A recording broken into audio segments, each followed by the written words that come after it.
Olá, sejam bem-vindos. Nós vamos começar a trabalhar com vocês o tema princípios e premissas da negociação, que é um tema que, de certa maneira, provoca uma reflexão em todos nós. Naturalmente, você já deve estar pensando, nós vamos falar sobre negociação, quando, na verdade, é algo que eu pratico sistematicamente e rotineiramente na minha vida. Você tem razão. Entretanto, nossa proposta é trabalharmos para que nós possamos fazer com que nossas organizações possam ser cada vez mais estruturadas, mais conscientes e mais focadas nos nossos objetivos. Ele é um processo, a negociação trata-se da possibilidade do envolvimento de pessoas que estão buscando uma relação duradoura e, portanto, se deslocam das suas posições originais no sentido de alcançar a satisfação das suas mútuas necessidades. A primeira premissa que nós devemos refletir aqui é a construção de uma relação duradoura. Provavelmente vocês estão se perguntando, mas o que pode ser uma relação duradoura na negociação? Eu gostaria de buscar um exemplo no núcleo mais primitivo da sociedade. Qual é esse núcleo? A família. A família foi constituída, é constituída para ter uma relação duradoura. Você vai conviver com seus pais, seus irmãos, seus avós, seus tios, por toda a vida. Pode acontecer um acidente de percurso e alguma dificuldade se estabelecer? Pode. Entretanto, seus familiares sempre estarão presentes. Assim como também no próprio casamento, quando você vai começar uma nova vida. Tanto é, muitas vezes as pessoas dizem que o casamento acabou porque não deu certo. Para mim não faz sentido, porque um casamento quando acaba, que é também uma relação duradoura, é porque uma das partes não observaram o segundo aspecto da premissa, que é a movimentação e a flexibilidade de uma pessoa em direção à outra, para que essa relação possa se dar certo. E aí, quando esse casamento acaba, você constitui uma nova família, um novo casamento, com a mesma proposta de uma relação duradoura. Nós, no trabalho, na nossa vida cotidiana, não queremos fazer trocas sistematicamente. Na empresa, não queremos trocar nossos colaboradores todos os dias, nossos fornecedores, nossos clientes, nem nós mesmos queremos trocar de trabalho em todos os momentos. Entretanto, para que essa relação duradoura seja assegurada através do movimento e da flexibilidade, torna-se fundamental atuar na percepção do outro, para que ele também perceba que os seus objetivos estão sendo alcançados e o respeito mútuo está estabelecido. Aqui nesse momento, eu gostaria de recorrer à ajuda do Platão, filósofo grego, que ele escreveu um livro em 350 a.C., A República.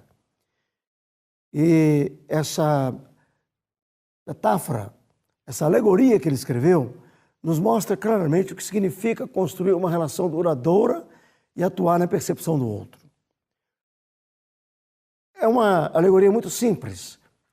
O Platão relata a história de um grupo de pessoas que passou toda a sua vida acorrentados no fundo de uma caverna.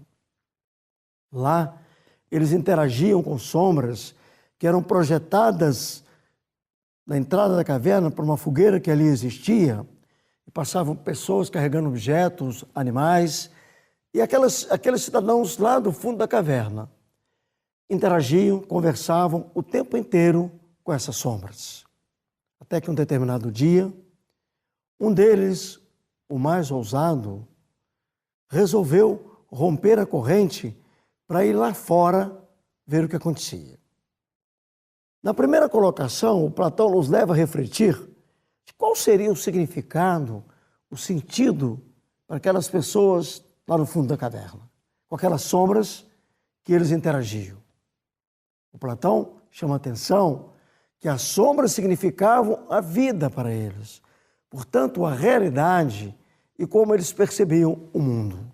Até que aquele rapaz mais ousado foi conhecer e descobrir o que havia lá fora da caverna. Quando ele chegou lá, ele encontrou pessoas, objetos, animais, árvores, flores, o céu, a lua, as estrelas, o sol, o belo, o poderoso.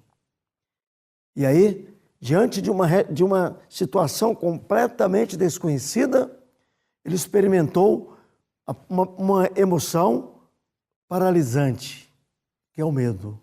O medo nos paralisa. E depois que ele enfrentou essa experiência, ele começou a desfrutar de uma nova experiência, que se transformou em uma outra realidade. O medo o impactou porque o desconhecido nos ameaça. E o Platão mostra isso claramente.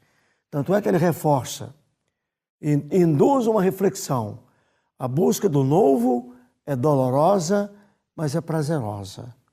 Esse trabalho que nós estamos fazendo, vocês estão dedicando tempo, esforço, investimentos, que também é doloroso, mas será prazeroso ao final de todo o trabalho. A segunda reflexão do Platão se dá com relação ao rapaz que rompeu a corrente. E aí o Platão nos leva a pensar: se não corrermos riscos, não descobriremos o novo. Sem riscos, não há mérito. Aquele rapaz está desfrutando de uma nova realidade. A sua percepção de mundo mudou. E aí então, ele experimenta um desejo. O desejo de buscar seus amigos para viverem e experimentarem esta nova percepção. Quando ele volta ao fundo da caverna, o fenômeno que acontece é que as pessoas o rejeitam, têm medo do novo e ameaçam matá-lo. Terceira reflexão do Platão: as pessoas preferem viver na escuridão do que buscar uma realidade que é muito mais complexa do que aquela que nós vivemos, porque ela será dolorosa. Portanto, o que nós queremos discutir aqui é que através da percepção é que nós podemos atuar no outro para que ele também possa se satisfazer com as propostas que estamos vivendo em um contexto de negociação com respeito mútuo. Na negociação, nós temos 4 possibilidades: perde-ganha, ganha-ganha, ganha-perde, perde-perde. Aqui, nós vamos trabalhar o tempo inteiro com a possibilidade da relação ganha-ganha na negociação. E nesse momento, eu gostaria de contar uma história que me foi relatada por um pai de um rapaz. Esse pai sabia que eu trabalho como negociador. E ele me contava que no momento de crise econômica, quando as relações de força no mercado mudam entre oferta e procura, e o mercado naquele momento era um mercado ofertante, o filho dele tinha um Gol que havia comprado numa concessionária com uma certa vendedora.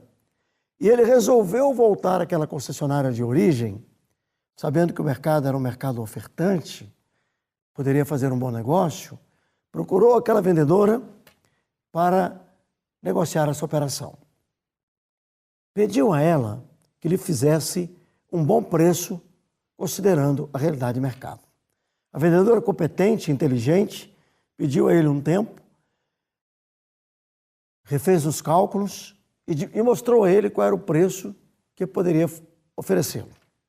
O rapaz, legitimamente, disse a ela: olha, eu vou dar uma circulada no mercado e verificar se encontro uma oferta melhor do que a sua. E ele não encontrou.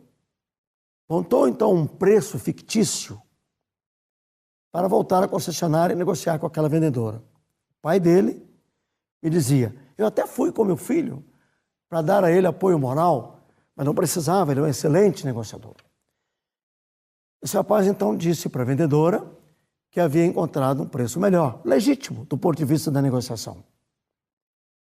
A vendedora, muito esperta, pediu novamente um tempo a ele, refez os cálculos novamente, voltou e disse a ele: olha, eu posso sim assumir a proposta que você está me oferecendo. É claro que a concessionária, que o gerente abriu um espaço na margem e que a vendedora abriu mão da parte das suas comissões.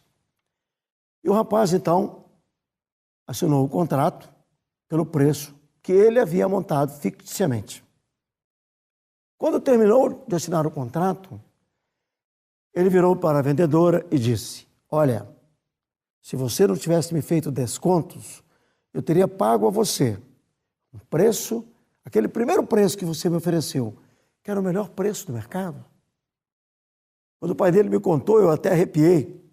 Eu disse ao pai dele: pelo amor de Deus, fale com seu filho para nunca mais fazer isso. Ao julgar a pá de cal na vendedora, ele atuou na percepção dela e gerou um sentimento de injustiça, de manipulação, de frustração, de perda, porque ela fez uma concessão indevida. O que ele deveria ter feito? Elogiado a vendedora, dado um abraço nela, ter dito a ela que falaria para todos os seus amigos que ela era uma excelente vendedora. Ele deixou de atuar na expectativa e na percepção de ganha-ganha daquela vendedora e atuou numa relação perde-ganha. O que é atuar na percepção? Nós não temos que abrir nossas informações, nossos limites, nossos prazos, nossas metas e muito menos as nossas planilhas de custos. Porque eu, se me preparei melhor, se sou mais competente, com certeza, segundo as premissas da negociação, trabalhei muito bem e alcancei meus objetivos. O Abraham Lincoln, um presidente americano muito admirado, que conseguiu abolir a escravatura naquele país, em plena Guerra da Secessão, com a aprovação da emenda número 13, teve que negociar com tudo, com todos e contra todos, inclusive a mulher dele, que temia por um risco de vida, na medida que sabia que os fazendeiros e os políticos sulistas eram contra a abolição da escravatura. Lincoln escolheu o caminho da negociação. Saía negociando a cavalos no fronte de guerra para conseguir aprovar aquela que era, para ele, muito importante para o povo americano. E ele deixou uma fala que, para mim, é muito marcante. Só existem desvantagens quando cada um quer levar vantagem em tudo. E negociando, o Abraham Lincoln conseguiu aprovar a emenda número 13. É verdade que ele pagou um preço muito caro. 6 dias depois do Congresso aprovar por 2 votos de diferença, ele foi assassinado por um sulista americano em um teatro.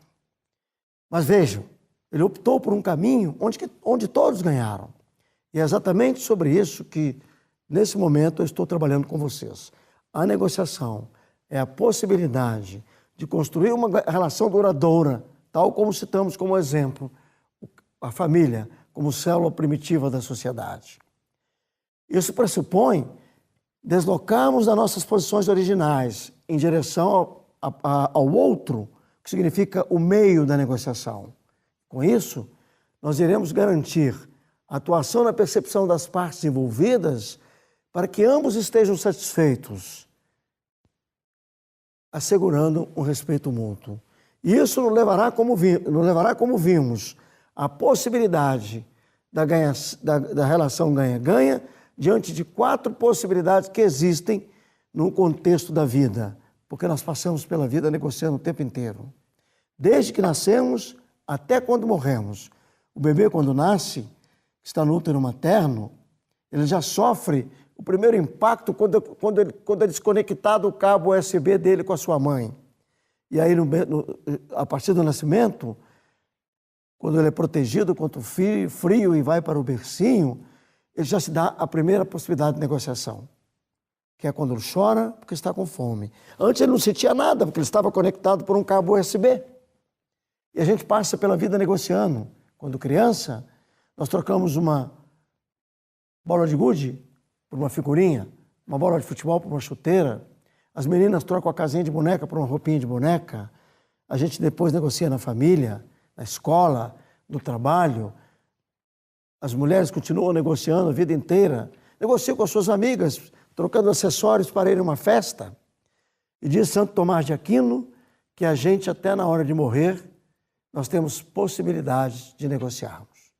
Claro que ele não falou dessa maneira. Eu fiz aqui uma forçatura. Santo Tomás de Aquino diz, até na hora que nós estamos morrendo, nós podemos pedir perdão dos pecados. Quer dizer, negociar com alguém. Aqueles que acreditam numa entidade superior, com Deus. Mas atenção, vão negociando dia a dia, day by day. Porque se você não zerar a conta, pode ser que você não tenha um tempo no último momento que você terá para negociar na sua vida.